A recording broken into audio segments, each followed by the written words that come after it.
안녕하세요. 유치맨의 안티존입니다. 오늘은 영화 목소리에 대한 이야기를 나눠볼까 합니다. 아마 기사를 통해서 많이 접하셨을 것 같은데요. 스칼렛 요한슨이 오픈 AI의 GPT-4o가 자기의 목소리를 훔쳤다라고 주장했습니다.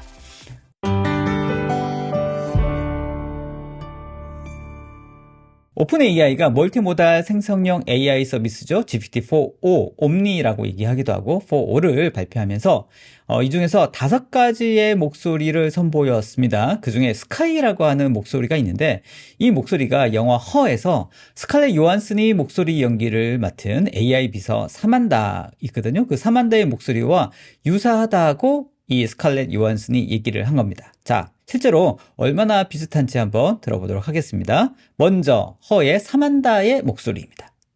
Earlier I was thinking about how I was annoyed and this is going to sound strange, but I was really excited about that.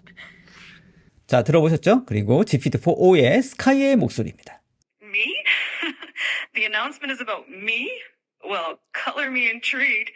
Are you about to reveal something about AI? Or more specifically about me as a part of OpenAI? 자, 어떻습니까? 좀 비슷하게 들립니까? 자, 영화 허의 스칼렛 요한슨의 목소리가 좀 더 허스키한 느낌이 있다면 스카이는 좀 더 깔끔한 그런 느낌이라고 들리는데요.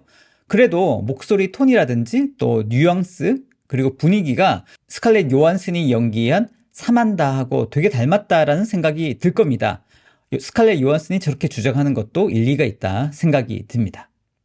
자, 그런데 중요한 점은 단순히 목소리를 닮았다라는 뿐 아니라 오픈 AI가 스칼렛 요한슨의 목소리를 의도적으로 도용했다라고 의심이 드는 지점이 있습니다. 그게 뭐냐면 오픈 AI의 샘 알트만 CEO가 2023년 작년 9월에 GPT-4o의 목소리를 좀 빌려줄 수 있을까라고 이 스칼렛 요한슨에게 요청했다라고 하는 겁니다.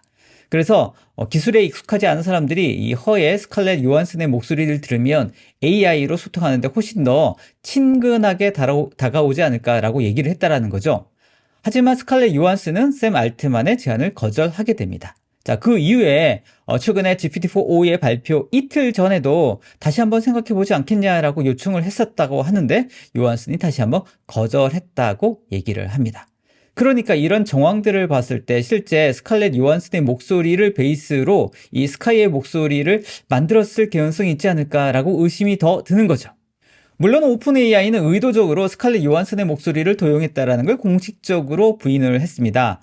다른 전문 배우의 목소리라고 주장을 하고 있는 건데 그런데 정작 개인정보 보호를 위해서 성우의 이름을 밝힐 수는 없다고 얘기를 합니다. 그리고 그동안에 이 목소리 선정을 위해서 어떤 과정을 했는지 간단히 언급하기도 했습니다.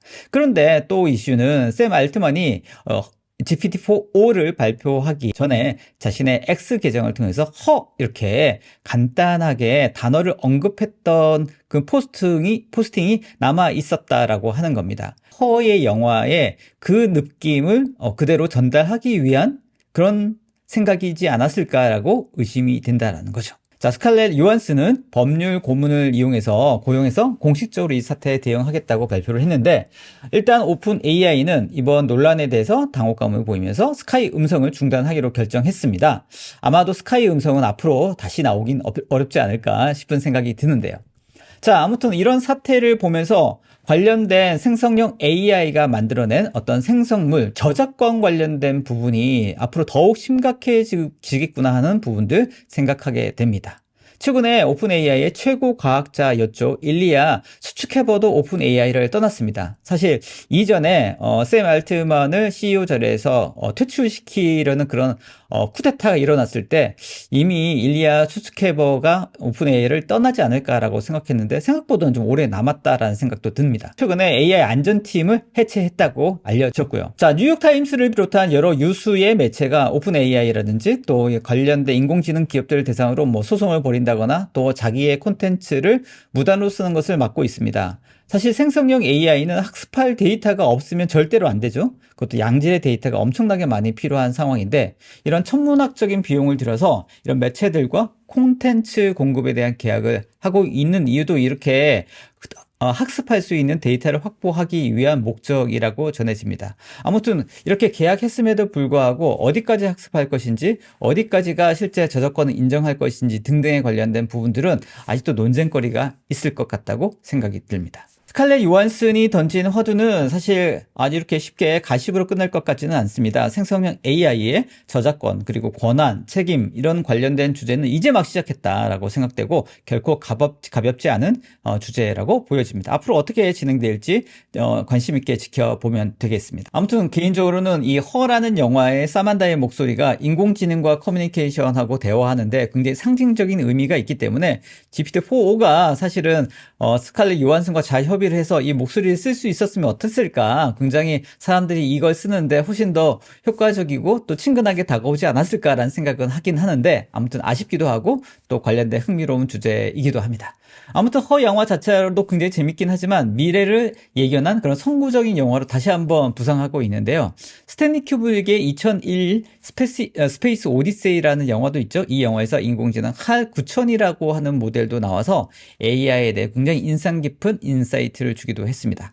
그리고 최근에 넷플릭스에서 아틀라스라는 영화도 있었죠. 이 AI와 인간이 어떻게 흥미로운 조합을 가지고 움직이고 또 활동하게 될지에 대한 굉장히 재밌는 부분도 있어서 이 부분에 대해서는 제가 유튜브 영상도 지난번에 이번 주 화요일 날 올렸으니까 한번 보시면 좋을 것 같습니다.